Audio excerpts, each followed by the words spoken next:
자, 이 정권이 드디어 원격으로의 총대를 정식으로 빼들었습니다. 지금까지 뭐 빅데이터 의료 이용이라든지 비대면 의료라고 지난 일요일 날 문재인이 취임 3주년 연설에서 말을 했는데요. 그러니까 한마디로 문재인식 한국형 뉴딜 이야기하면서 그랬죠. 누가 한국형 문재인의 뉴딜과 제가 먼저 쓴 한국형 뉴딜의 차이점이 뭐냐라고 이야기를 하는데요. 저는 국가 예산의 불가피한 부분을 올 스톱하고 그걸 갖다가 정말로 필요한 일자리 창출에 국가가 당분간 나서야 된다. 코로나 부분에서 민간이 일자리 창출하기는 불가능하다. 민간의 엄청난 일자리들이 사라질 수밖에 없다. 오늘 아침에 보면 코로나의 알바 직격탄 청년 취업자 11년 만에 최대폭 감소, 47만 개 날아간 외환위기급 쇼크, 청년 여성부터 덮쳤다. 그래도 한국 실업자는 미국의 20분의 1 정도밖에 안 되는데도 이 난리입니다. 자, 그래서 휴직이 급증하며 지금 착시 효과도 있다는 거예요. 그래서 휴직자 중에서 상당 부분이 무급휴직이라는 겁니다. 자, 그래서 이 앞으로 지금 이 엄청난 일자리들이 다 사라질 거다. 하나투어 같은 한국 최고의 여행사는 임직원 80%가 무급휴직 상태에 들어갔다고 합니다. 근데 중요한 거는 실업률에 안 잡히는 비경제활동 인구가 83만 명이 늘어났다는 겁니다. 이게 더 심각한 부분을 담고 있습니다. 그리고 취약계층을 무너뜨린 이 지금 잔인한 코로나라는 제목의 기사에는 임시직, 일용직이 78만 명이 실업을 했다. 자, 이 사람들은 고용보험의 사각지대에 있는 사람들입니다. 자, 그리고 15에서 29세의 청년 취업자 24만 명이 감소를 했고요. 체감 실업률은 26%로 사상 최대고 신규 채용이 뚝 끊어졌고 알바 자리도 다 사라졌다고 합니다. 전문 관리직도 11만 4천 명이나 줄었다는 거예요. 일자리 쇼크가 4월 달부터 전 산업으로 퍼져나가고 있습니다. 제조업체 해고자들은 해고보다 더 무서운 것은 새로운 일자리가 없다라는 겁니다. 그래서 새 일자리를 다시 잡는 것이 거의 불가능하다는 거예요. 오늘 조선일보에 보면 충무로에서 월 200만 원씩 받고 근무하던 한 분은 공장이 파산해서요. 충무로니까 인쇄종이 관련 부분에 일을 했던 사람이죠. 직원 3명이 다 잘렸는데 어디에도 일할 데가 없다고 말하고 있습니다. 한국형 뉴딜의 핵심이 어디에 있어야 됩니까? 일자리가 다 사라지고 있다고 제가 지금 이야기를 했지요. 4월달이 시작입니다. 3월달은 2월달부터 지금 이제 2월 중순 말부터 심해졌으니까 3월달에는 거의 여파가 안 왔고 대구만 좀 심했고요. 4월달부터 이제 전국적으로 시작된 겁니다. 그러면 일자리가 다 없어져 가는데 한국형 뉴딜의 핵심은 뭡니까? 자, 미국의 루즈벨트가 대공황 시기에 이 뉴딜이라는 게 뭐였습니까? 루즈벨트 뉴딜의 핵심이 뭐였습니까? 좀 기본을 공부하고 용어를 썼으면 좋겠다는 겁니다. 저는 한국형 뉴딜이라고 할 때 스포 15조에서 이야기하는 것처럼 학교의 B급 교사를 수십만 명을 채용하고 또 노인들을 돌보는 요양요원을 수십만 명을 젊은 사람으로 채용하고 또 문화 등을 갖다가 해서 계속 공연을 할 수 있는 사람 수만 명을 정부가 채용하고 그래서 정부가 가진 예산을 올 스톱하고 그 예산 중에 꼭 써야 되는 거 말고는 전부 스톱을 한 채 그걸 고용 창출로 이렇게 넣어야 된다는 겁니다. 아니면 정말 국채를 넣어서라도 발행해서라도 고용을 창출을 해야 되는데 그 고용 창출이 휴지 줍기나 산책로 순찰하기나 담배꽁초 줍기나 학교 불 끄기가 아니라 뭔가를 만들어내는 고용 창출을 해야 된다라는 이야기입니다. 뉴딜 정책은 그야말로 그전에는 시장의 경제적 자유에 대해서 개입을 해서는 안 된다. 자유시장 경제는 내버려 둬야 된다라는 부분에 대해 29년에 이제 미국 뉴욕 월가의 주식이 대폭락하고 그것이 금융계의 몰락, 그 다음에 제조업의 몰락 등으로 이렇게 번져가면서 32년이 되니까 GDP가 29년에 절반 수준으로 떨어져 버렸어요. 그리고 실업자가 당시 인구로 1300만 명이나 생겼습니다. 그래서 루스벨트가 대통령에 당선이 되고 난 이후에 지금 이 불황 대책을 갖다가 이 의회에서 100일 동안에 특별히 논의를 해서 입법화를 했어요. 불황 대책을. 그래서 그 입법화한 대책의 핵심이요. 긴급은행법이라고 해서 재기가 가능한 은행에는 국가가 돈을 대주자. 그래서 은행 업무를 정상화하자. 농업조정법이라고 해서 농업을 구제하는 지금 법을 만들어서 농산물 생산 제한으로 이 과잉 생산되는 것을 없애고 농산물 가격 하락을 방지하자. 왜? 당시 미국에서는 농민이 지금은 농민이 별로 안 되고 대농이지만 그때는 소농도 많았어요. 그러니까 그 농민을 구제하기 위해서 이런 법을 만들었고 근본이제를 폐지하고 관리통화법을 도입하여 통화에 대한 정부의 규제력을 강화했습니다. 그래서 통화를 찍어내야 될 땐 찍어내고 또 무분별하게 남발되는 부분은 통제하고 이런 부분으로 금과 연계해서 통화가 경직적으로 가서는 안 된다. 자, 경제가 회복되려면 돈이 좀 풀려야 되는데 근본이제면 돈을 풀 수가 없잖아요. 만들어낼 수가 없잖아요. 금이 생기지 않으면. 그런 부분이고. 그 다음에 전국산업부흥법이라고 해서 각 산업마다 공정경쟁규약을 작성하여 경쟁하지 말도록 이렇게 했고 생산 제한이나 가격 협정을 인정하고 적정한 이윤을 확보시켰고 노동자의 단결권, 단체 교섭권을 인정하고 최저임금, 최고 노동시간을 이렇게 규정해서 노동자의 안정된 고용과 임금을 주도록 해요. 그때만 해도 미국의 노동자에 대한 법들이 열악했지요. 그런 걸 갖다가 지금 이 보완을 한 겁니다. 그 다음에 이제 한국에 흔히 알려진 테네시강 유역, TVA라고 뭐 그럽니까? 이 테네시강 유역의 개발 계획을 통해 가지고 그 유역 개발 공사를 설립했어요.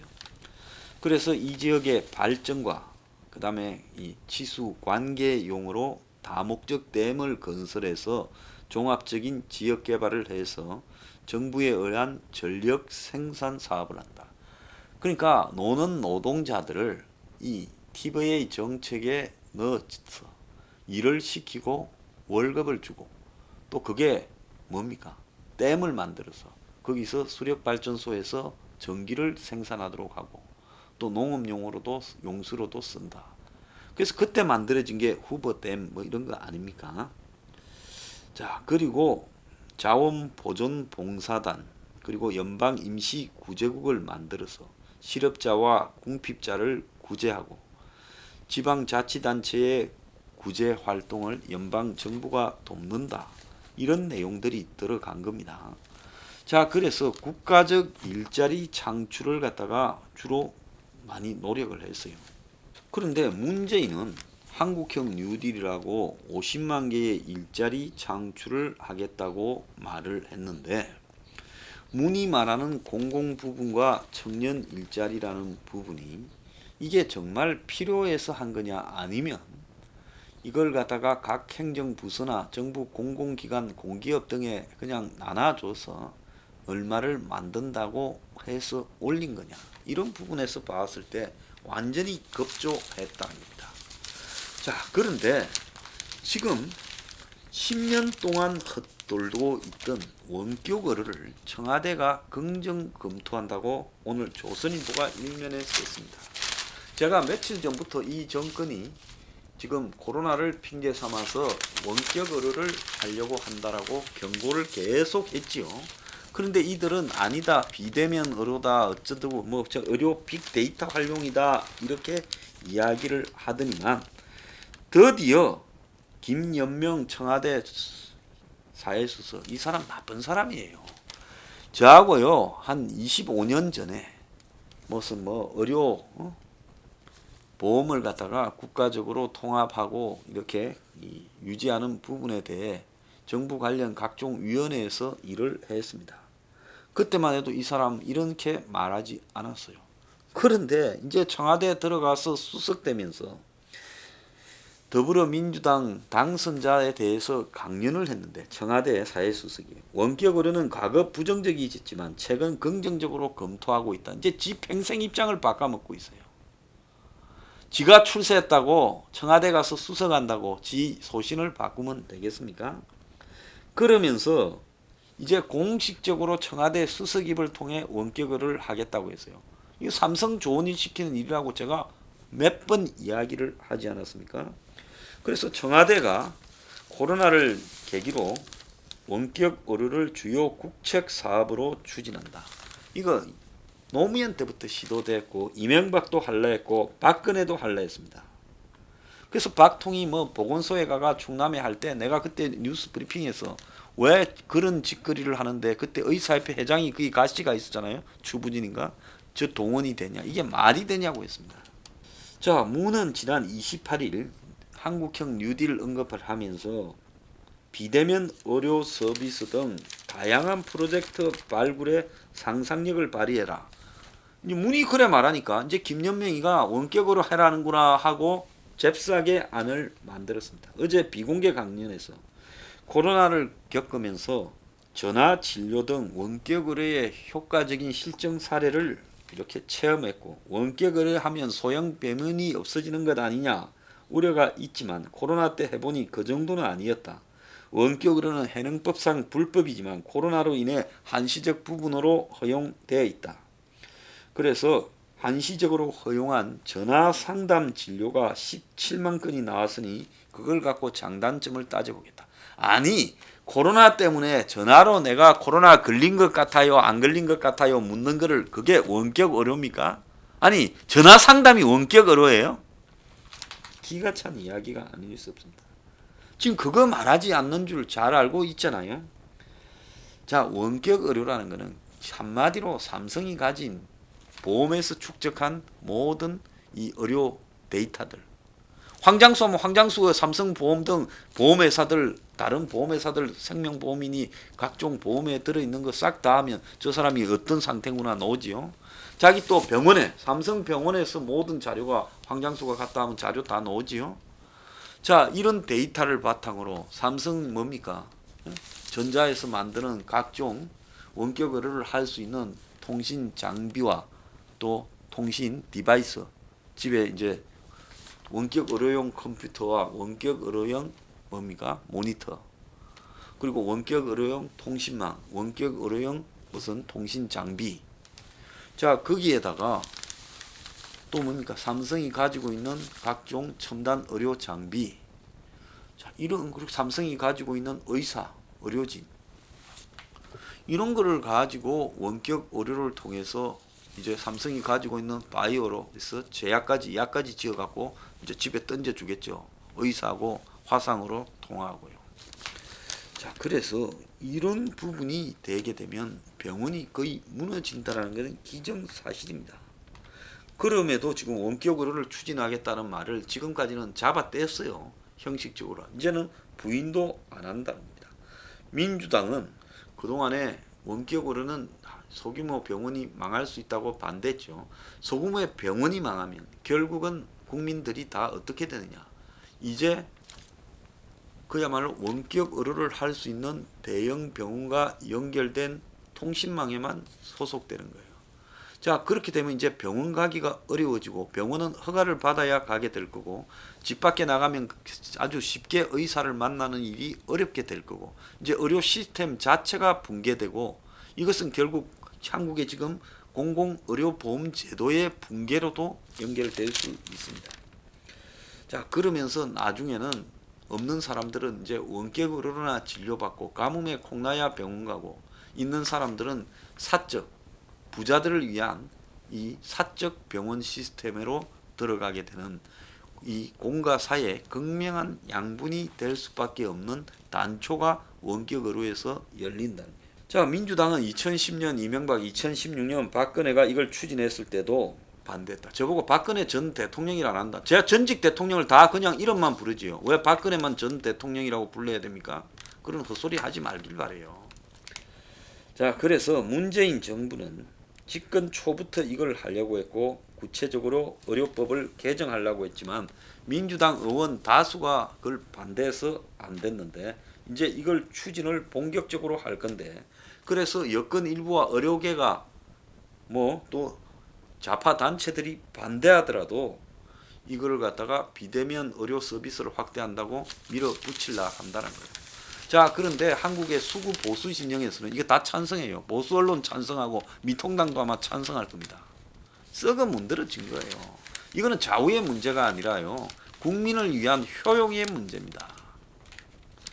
자, 그런데 여당의 강경파와 좌파 단체 등이 이걸 갖다가 다 반대했다. 좌파도 반대하는 것 중에 옳은 것도 있어요. 무조건 좌파가 틀린 건 아니에요. 그런데 이제 거기에 가장 생사를 건 것은 동네 병원 의원들이 반발한다는 건데 의료계가 반발인데 지금 최대집 의사협회 집행부가 이 부분에 대해서 싸우려고 최근에 별로 하지 않는다라는 의문이 제가 생기고 있다고 말을 하고 있습니다. 자, 여당의 강경파들이 이것은 결국은 재벌에 특혜를 주고 국민에게 부담을 주는 의료 영리하다. 이 말 맞아요. 그런데 지금 집권 이후에 대통령 직속 4차 산업위원회에서 헬스케어 위원회를 두고 이걸 계속 검토해 놓고 처음에는 도서 백지에 대해서 허용하자 하더니만 그래도 뭐 좌파 단체들이 반대하고 하니까 이게 무산되었는데 원격 의료를 하면 의료 민영화가 될 거고 제가 이야기했잖아요. 부자 의료 시장, 사적 시장과 허접한 공공 시장으로 양분될 거다. 이 이유 때문에 반대하고 여당 강경파도 반대해서 안 됐어요. 제가 문재인이 처음에 대선에 출마했을 때 문재인이 뭐라고 했습니까? 제2의 삼성공화국이 될 거라고 했지요. 그런데 왜? 노무현이 그렇게 가다가 삼성공화국 소리를 들었습니다. 문재인은 그때 비서실장을 하고 수석을 했는데 똑같을 거다. 그래서 제가 반대를 했고 이재명도 똑같은 소리를 했어요. 근데 지금 문이 이제 제2삼성공화국으로 가는 뚜껑을 열고 있다는 겁니다.